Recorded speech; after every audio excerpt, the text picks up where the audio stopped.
Leverage অধ্যায়ের 4 নম্বর অঙ্কের মাধ্যমে আমরা ডল ডিএফএল ডিসিএল এর উপর ইম্প্যাক্ট বা ইফেক্ট নির্ণয় করা শিখব। অঙ্কটি খুবই গুরুত্বপূর্ণ। আমরা 3 নাম্বার যে অঙ্কটি শিখেছিলাম, যে প্রশ্নটি সলভ করেছিলাম চেঞ্জিং লেভেলের সূত্র ইউজ করে, 3 নাম্বার প্রশ্নের সাথে এখানে কিছুটা মিল আছে। আমরা প্রশ্নটি সর্বপ্রথম পড়ে নিচ্ছি। Following are the information of Beximco limited. Beximco limited এর ইনফরমেশন আছে এখানে। সেলস 30 লক্ষ টাকা, ভ্যারিয়েবল কস্ট আছে 20 লক্ষ টাকা, ফিক্সড কস্ট আছে 4 লক্ষ টাকা, নাম্বার অফ কমন শেয়ার 30,000। 30,000 এখানে শেয়ার সংখ্যা উল্লেখ করে দিয়েছে। 10% ডেপ্ট ক্যাপিটাল অফ টাকা 10 লাখ, অর্থাৎ 10 লাখ টাকার উপর আমাদেরকে ইন্টারেস্ট কাউন্ট করতে হবে। কত পার্সেন্ট হারে? 10% হারে। প্রশ্ন হচ্ছে calculate doll DFL DCL. Doll degree of operating leverage, degree of financial leverage এবং ডিগ্রি অফ কম্বাইন্ড লিভারেজ বের করতে হবে আমাদেরকে সর্বপ্রথম। এরপর show the effect of leverage. এখানে আমাদেরকে ইফেক্ট নির্ণয় করতে হবে অন ইবিআইটি অ্যান্ড ইপিএস। এই বিষয়টি খুবই গুরুত্বপূর্ণ যে ইবিআইটি এবং ইপিএস এর উপর ইফেক্ট নির্ণয় করতে হবে। ইফ যদি সেলস, এই যে sales, if sales increased by 30%, অর্থাৎ আমার এখানে সেলস ছিল কত? আমার সেলস ছিল 30 লাখ টাকা। যে সেলস সেটি যদি 30% বেড়ে যায়, তাহলে ইবিআইটি এবং ইপিএস এর উপর ইফেক্ট কি হবে, এটি একটি প্রশ্ন। এবং আরেকটি ইনফরমেশন এখানে আছে, ট্যাক্স রেট হচ্ছে আমার 40%। তো আমরা এভাবে শুরু করব, সলিউশন লিখব। এখানে আমাদের কলাম করতে হবে দুটি, একটি হচ্ছে প্রেজেন্ট সেল, আরেকটি হচ্ছে 30% ইনক্রিজ হলে, সেলস ইনক্রিজ হলে যে অ্যামাউন্ট দাঁড়ায় তার জন্য একটি কলাম। টোটাল 3টি কলাম হবে, একটি পার্টিকুলার্স এর কলাম, একটি প্রেজেন্ট সেলস এর একটি কলাম হবে, এবং সেলস যদি 30% ইনক্রিজ হয়, এই যে 30%, এই 30% ইনক্রিজের জন্য আরো একটি কলাম হবে। তো সর্বপ্রথম আমরা লিখলাম সেলস। সেলস কত টাকা আছে? 30 লক্ষ টাকা আছে। এখানে আমরা লিখলাম টাকা। টাকা 30 লাখ। তো 30 লাখ টাকা সেলস আছে, তার উপরে আমাদের ভ্যারিয়েবল কস্ট আছে কত? Less variable cost. Variable cost এখানে সরাসরি উল্লেখ করে দিয়েছে 20 লক্ষ টাকা। তাহলে এখানে আমরা লিখলাম 20 লক্ষ টাকা। আহ এখন ডান পাশের এই কলামটি কেন বলা হয়েছে?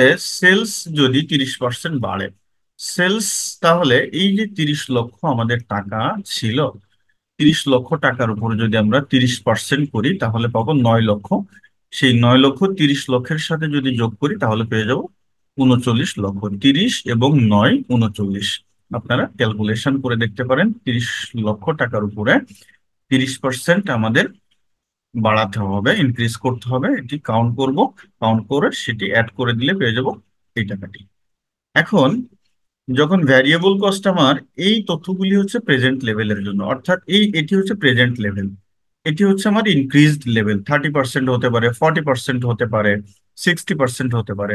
তো আমার এখানে 30% আছে। আমার ভ্যারিয়েবল কস্ট প্রেজেন্ট লেভেলের জন্য আছে 20,000, 20 লক্ষ টাকা। এখন আহ, তাহলে ইনক্রিজড লেভেলেও কি আমার ভ্যারিয়েবল কস্ট সেম থাকবে? না, সেম থাকবে না। কারণ হচ্ছে এটিও আমাদের 30% বাড়াতে হবে। আমার চলতি ব্যয়, ধরে নেন আমরা 30 লক্ষ টাকা আমার সেল আছে, তো 30 লক্ষ টাকা সেল করলে আমার ভ্যারিয়েবল কস্ট এত হলো। এখন বেশি যদি সেল করি সেক্ষেত্রে আমার ভ্যারিয়েবল কস্ট বা চলতি ব্যয় বেড়ে যাবে। আপনার কাঁচামালের খরচ বাড়বে, অথবা আপনার বিক্রয় করতে গেলে যে পরিবহন খরচ আছে সেটি বাড়বে, বিক্রয়ের সাথে সাথে এটিও বাড়বে। এ কারণে আমাদের ভ্যারিয়েবল কস্ট প্রেজেন্ট লেভেলে যেটি ছিল, এখানে সেলসের সাথে সাথে ঠিক তত পার্সেন্ট, আমরা 20%-এর উপর আমরা কাউন্ট করব কি 30%। তো 20%-এর উপর 30% যদি আমরা কাউন্ট করি তাহলে পেয়ে যাব 6 লক্ষ টাকা। তাহলে 6 লক্ষ যোগ 20 লক্ষ আমরা যদি করি পেয়ে যাব 26 লক্ষ টাকা। ওকে। তো সেলস থেকে যদি ভ্যারিয়েবল কস্ট আমরা বিয়োগ করি পেয়ে যাব এখানে 10 লক্ষ টাকা, এখানে পাবো 13 লক্ষ টাকা। 10 লক্ষ টাকা হচ্ছে আমাদের কন্ট্রিবিউশন অথবা কন্ট্রিবিউশন মার্জিন যাই বলি। তো কন্ট্রিবিউশন মার্জিন পেয়ে গেলাম প্রেজেন্ট লেভেলে 10 লক্ষ, এবং ইনক্রিজড লেভেলে পেলাম আমরা 13 লক্ষ। এখান থেকে আবার বিয়োগ করতে হবে আমাদের ফিক্সড কস্ট। এই যে ফিক্সড কস্ট আছে কত? 4 লক্ষ টাকা।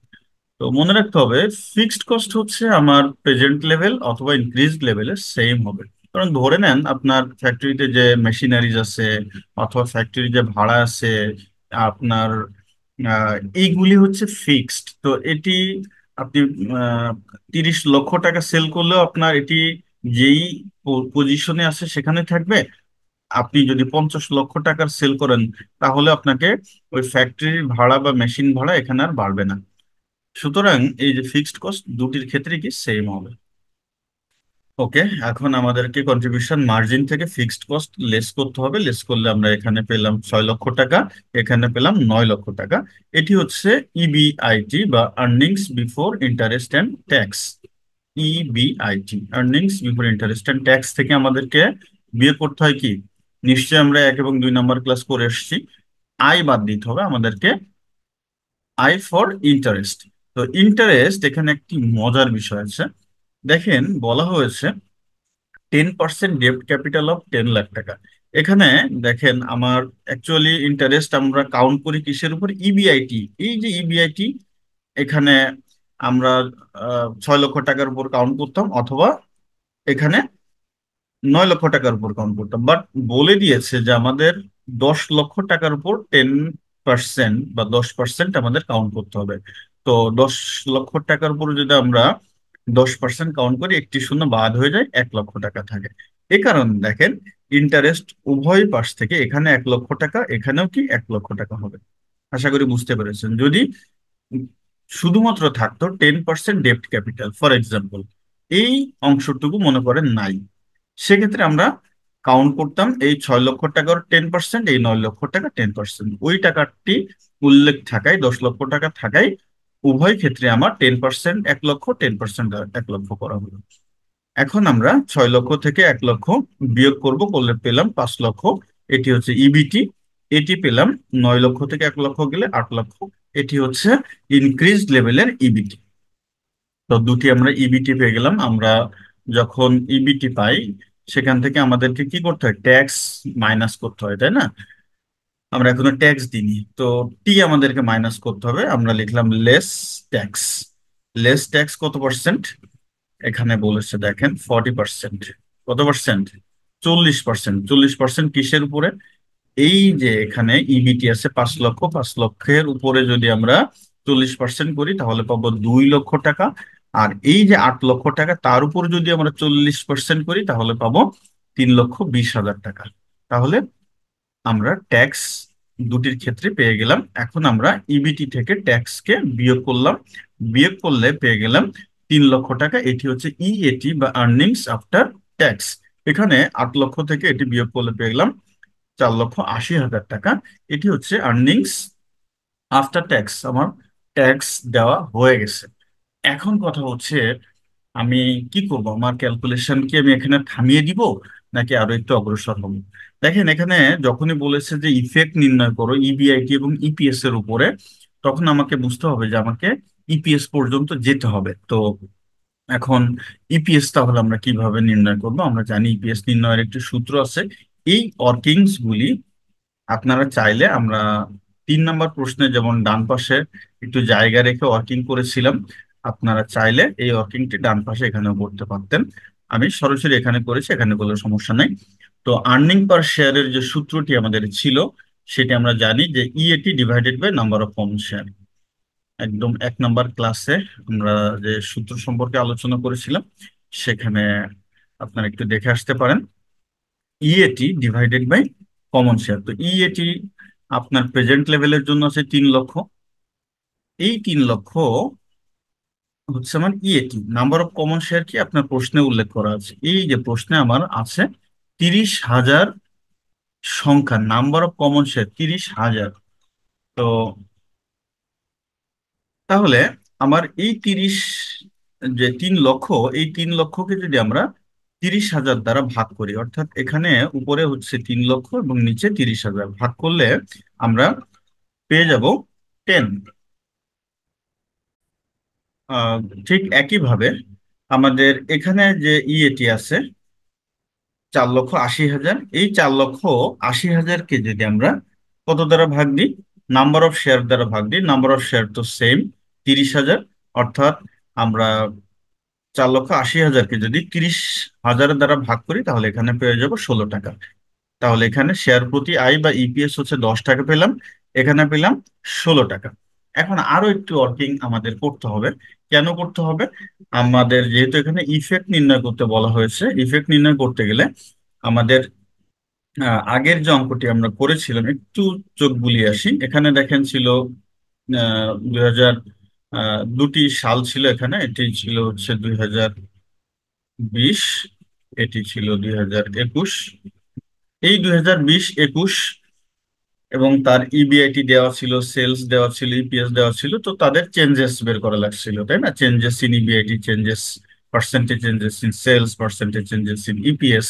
ঠিক একইভাবে আমাদের এখানে যেহেতু ইফেক্ট জানতে চেয়েছে শুধুমাত্র দুটি বিষয়ের, ইবিআইটি এবং ইপিএস, এ কারণে এই দুটি আমরা বের করবো, percentage changes in EPS and percentage changes in EBIT. এই দুটি আমাদের এখন ক্যালকুলেশন করতে হবে, চাইলে আমরা ওয়ার্কিং এ করতে পারবো, এখানে করবো। তো এটি নির্ণয় করার সূত্র আমরা জানি, new minus old divided by old into 100। মানে কি? মানে হচ্ছে এটি হলো প্রেজেন্ট লেভেল ধরে নেন, এটি হচ্ছে ওল্ড, তো এখান থেকে ইনক্রিজড হবার পর যেটি হলো সেটি হচ্ছে নিউ, এটি হচ্ছে নিউ।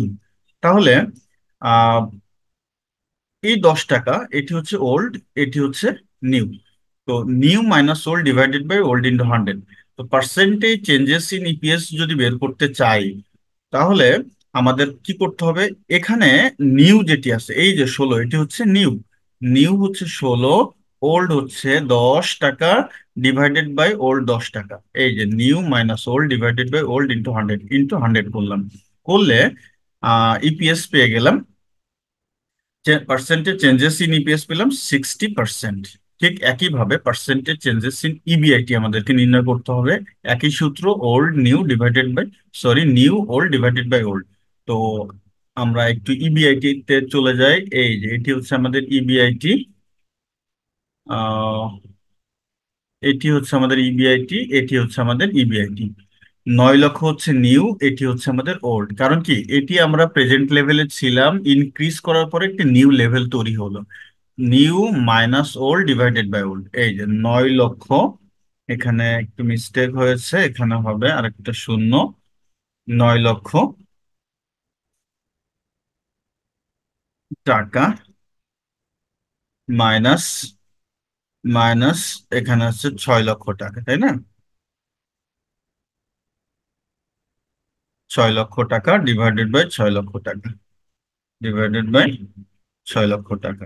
এখন যদি আমরা ক্যালকুলেশন করি, ক্যালকুলেশন করলে তার আনসার আমরা পেয়ে যাব, এই যে ইন্টু 100 আছে, 50%।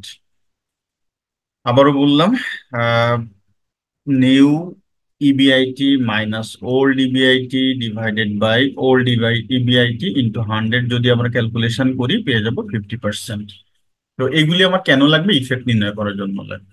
এই ইফেক্ট নির্ণয় এই অংশটি আসলে আমরা চাইলে একটু পরেও করতে পারতাম, আমরা এই অংশের কাজটি অর্থাৎ ডল, ডিএফএল এবং ডিটিএল আমরা বের করে নিয়ে দেন আমরা নিচের অংশটি প্রয়োজন ফিল করে তখন আমরা করতে পারতাম। তো ধরে নিলাম যে এই অংশটি আমরা এখন করিনি অথবা করেছি। 1 নম্বর রিকোয়ারমেন্ট আমরা ইয়ে করি, সলভ করি। ডল, ডল বের করতে গেলে আমাদের যে সূত্রটি আছে, ডিগ্রি অফ অপারেটিং লিভারেজের যে সূত্র, নর্মাল সূত্র যেটি আছে অর্থাৎ প্রেজেন্ট লেভেলের সূত্র, আপনি এই অঙ্কের ক্ষেত্রে আহ, সর্বপ্রথম চিন্তা করতে পারেন যে যেহেতু আমার ইফেক্ট নির্ণয় করতে বলেছে, আমাকে আসলে অবশ্যই চেঞ্জিং লেভেলের যে সূত্র আছে সেটি প্রয়োগ করতে হবে। না, ব্যাপারটি তা নয়, আপনি প্রেজেন্ট লেভেলের সূত্রই আমরা ইউজ করব, তারপর কিভাবে করতে সেটি আমি একটু দেখাবো। তো প্রেজেন্ট লেভেলের সূত্র হচ্ছে ডল বের করতে গেলে contribution margin divided by EBIT. এই যে contribution margin divided by EBIT, এখানে 10 লক্ষ ভাগ 6 লক্ষ, 10 ভাগ 6 পেয়ে গেলাম, ক্যালকুলেশন করলে 1.67 টাইমস। ওকে। আর ডিগ্রি অফ ফাইন্যান্সিয়াল লিভারেজ বের করতে গেলে আমাদের সূত্র হচ্ছে ইবিআইটি ডিভাইডেড বাই ইবিটি, এগুলি সবই প্রেজেন্ট লেভেলের সূত্র, আপনারা 1 এবং 2 নাম্বার ক্লাস অবশ্যই করে আসবেন। তো ইবিআইটি ডিভাইডেড বাই ইবিটি, তার মানে 6 লক্ষ আর 5 লক্ষ, তাই না? এই যে 6 লক্ষ ডিভাইডেড বাই 5 লক্ষ, এটি যদি ক্যালকুলেট করি পেয়ে যাবো 1.2 টাইমস। এবং ডিগ্রি অফ টোটাল লিভারেজ আমরা জানি এখানে ডলের মান ইন্টু ডিএফএল এর মান। তো ডল ইন্টু ডিএফএল যদি করি, এই যে ডল ইন্টু ডিএফএল, তাহলে 1.67 ইন্টু 1.2, 1.67 ইন্টু 1.2 যদি করিস তার আনসার পেয়ে যাব 2 টাইমস। তাহলে প্রশ্নের যে ডল, ডিএফএল এবং ডিসিএল এই অংশ পর্যন্ত কিন্তু খুব সহজে আমরা করে ফেলতে পারি। এবং এই অংশটি করার জন্য এই যে আমি ক্যালকুলেশনটি বা ওয়ার্কিংটি করেছি এটির সাথে এর কোনো সম্পর্ক নাই, এটি চাইলে আমরা পরে করতে পারি। তো আমরা ধরে নিলাম যে ডল, ডিএফএল এবং ডিসিএল আমরা সর্বপ্রথম বের করেছি। এখন ইফেক্ট নির্ণয়ের জন্য আমি যেই কথাগুলি বলেছিলাম যে আমাদেরকে EPS, percentage changes in EPS এবং পার্সেন্টেজ চেঞ্জেস ইন ইবিআইটি, এটি আমরা বের করলাম। বের করার পর আমরা এখন লিখব effect on doll. Effect on doll, এখানে একটু মজার বিষয় আছে। আমাদেরকে সর্বপ্রথম প্রত্যেকটি এই যে ডল, ডিএফএল, ডিটিএল তিনটি লিখবো, যে effect on doll, effect on DFL, effect on DCL বা ডিটিএল। লেখার পর এই লাইনটি খুব গুরুত্বপূর্ণ, এই লাইনটি আপনারা এভাবেই লিখবেন যে হিয়ার ডল, অর্থাৎ ডলের মানটি লিখবেন। ডল কত ছিল? 1.67 টাইমস, এই যে 1.67 টাইমস। দ্বিতীয় এখানে কি লিখবেন? হেয়ার ডিএফএল ইকুয়াল টু কত? 1.2 টাইমস, এই যে 1.2 টাইমস মানটি আগে আমরা লিখে ফেলতেছি। তৃতীয়ত ইফেক্ট অন ডিসিএল, ডিসিএল এর মান কত ছিল? এই যে 2 টাইমস, হেয়ার ডিসিএল 2 টাইমস, এই যে আমরা 2 টাইমস লিখে ফেললাম। এখন কাজ কি? এখন বলা হয়েছিল যদি 30% সেলস বৃদ্ধি পায়, ইফ সেলস ইনক্রিজড বাই 30%, তাহলে ইবিআইটি এবং ইপিএস এর উপর আমাদের ইম্প্যাক্ট বা ইফেক্ট কি, সেটি আমরা নির্ণয় করব কিভাবে। লিখবো 30% ইনক্রিজ ইন সেলস। ওই যে সেলস 30% বেশি হলে কি হতো? ডলের ক্ষেত্রে লিখছি যে হিয়ার ডলের মান হচ্ছে 1.67 টাইমস, 30% ইনক্রিজ ইন সেলস, 30% যদি সেলস বৃদ্ধি পায়, এটা রেজাল্টস, হ্যাঁ এখানে একটা এস হবে, রেজাল্টস 30%, এই যে 30% ইন্টু এই যে মানটি ডলের মানটি 1.67, 30% ইন্টু 1.67 টাইমস, এটিকে যদি আপনি ক্যালকুলেট করেন তাহলে পেয়ে যাবেন 50% ইনক্রিজ ইন ইবিআইটি। এখন আপনি একটু চিন্তা করতে পারেন যে এখানে সেলস, ডলের ক্ষেত্রে সেলস বৃদ্ধি পেল, সেলস বৃদ্ধি পাওয়ার ক্ষেত্রে এটা আসলে 50% ইবিআইটি কিভাবে বাড়বে, এই রিলেশনটা আমি কিভাবে মনে রাখবো? মনে রাখবেন এই যে আমি আপনাদের এখানে একটু নোট দিয়ে রেখেছি মনে রাখার জন্য, পরীক্ষার খাতাকে দেখানোর দরকার নাই। চেঞ্জিং লেভেলের যে তিনটি সূত্র ছিল, সেই চেঞ্জিং লেভেলের ডলের সূত্রটি কেমন ছিল? ডলের সূত্র ছিল percentage changes in EBIT divided by percentage changes in sales. খেয়াল করেন, ইবিআইটি ডিভাইডেড বাই সেলস। দেখেন 30% যদি এখান থেকে বুঝি, 30% যদি সেলস বাড়ে, বিক্রয় বৃদ্ধি পায়, ইবিআইটি বৃদ্ধি পাবে 50%। এই যেখানে বের হয়ে গেছে, 30% যদি সেলস বৃদ্ধি পায় তাহলে ওই 30% ইন্টু ডল করলে যেই পার্সেন্ট বের হবে সেই পার্সেন্ট বৃদ্ধি পাবে ইবিআইটি, লবে যেটি আছে ইবিআইটি, এটি বেড়ে গেল। 1 নাম্বার শেষ। 2 নাম্বার বলা হচ্ছে ইফেক্ট বা ইম্প্যাক্ট, যাই লিখেন, effect on DFL. Here DFL এর মান 1.2 টাইমস। এখন এই যে 50% ইবিআইটি বাড়লো, সেটিকে প্রথমে আনতে হবে। প্রথমে আমরা 30% ইনক্রিজ এনেছিলাম, এনে 50% ইবিআইটি পেলাম। এখন বলছি 50% যদি ইবিআইটি বাড়ে, এই যে 50% ইনক্রিজ ইন ইবিআইটি, রেজাল্টস, আমরা লিখলাম রেজাল্টস অথবা রেজাল্টেড লিখলেও হবে। রেজাল্টেড কি রেজাল্ট দিল আমাদেরকে? এই যে 50% প্লাস ডিএফএল এর মানটি এটি গুণ করব, গুণ করে একটি পার্সেন্টেজ পেলাম 60। কি বাড়বে? 60% ইনক্রিজ ইন ইপিএস। এই যে দেখেন আমাদের ডিএফএল এর যে চেঞ্জিং লেভেলের সূত্রটি ছিল, চেঞ্জিং লেভেলের সূত্রটি এমন ছিল percentage changes in EPS divided by percentage changes in EBIT. মনে রাখবেন এভাবে, যদি 50% বা কোনো পার্সেন্ট ইবিআইটি বাড়ে ইফেক্টের ক্ষেত্রে, তাহলে ওই পার্সেন্ট প্লাস ডিএফএল এর মান গুণ করলে যা পাওয়া যাবে সেটি হলো ইপিএস বৃদ্ধি পাবে। এই যে ইপিএস, 60% ইনক্রিজ ইন ইপিএস। খেয়াল করেন এই ইপিএস টিকে আমরা অন্য কালার করে দিলাম, ইবিআইটির সাথে ইপিএস এর সম্পর্ক। তাহলে আবার বলি 50% ইনক্রিজ ইন ইবিআইটি রেজাল্টেড 50 এই 1.2 টাইমস সমান যে মান পাবো সেটি হলো ইপিএস কে বাড়িয়ে দিবে। এখন আসি সর্বশেষ। তাহলে প্রথম ধাপে কি গেল? 30% যদি বিক্রয় বৃদ্ধি পায় ইবিআইটি 50% বেড়ে যাবে। এবার বলছি 50% যদি ইবিআইটি বেড়ে যায় তাহলে 60% ইপিএস বেড়ে যাবে। এবার আবার 30% বিক্রয় বৃদ্ধিতে ফিরে যাব। যে 30% যদি বিক্রয় বৃদ্ধি পায়, এটি হচ্ছে কম্বাইন্ড লিভারেজের ক্ষেত্রে বা টোটাল লিভারেজের ক্ষেত্রে 30% যদি বিক্রয় বৃদ্ধি পায় রেজাল্টেড 30 × 2। টু কোথায় পেলাম? এই যে ডিসিএল এর মান ছিল 2, বলে 30 × 2 = 60। 60% আবার ইপিএস বাড়বে। এখানে ইবিআইটি বাড়বে, এখানে ইপিএস বাড়বে, এখানেও ইপিএস বাড়বে। দুটির ক্ষেত্রে কি? শেষ দুটির ক্ষেত্রে ইপিএস বাড়বে। এখানে রিলেশন কি দেখেন, এখানে আছে সেলস, এখানে আছে ইপিএস। ডিটিএল এর ক্ষেত্রে যদি 30% সেল, এখানে লব, সেলস যদি 30% বেড়ে যায় তাহলে ইপিএস বাড়বে। এই দুটি রেজাল্টকে গুণ করলে যত পার্সেন্ট তত পার্সেন্ট।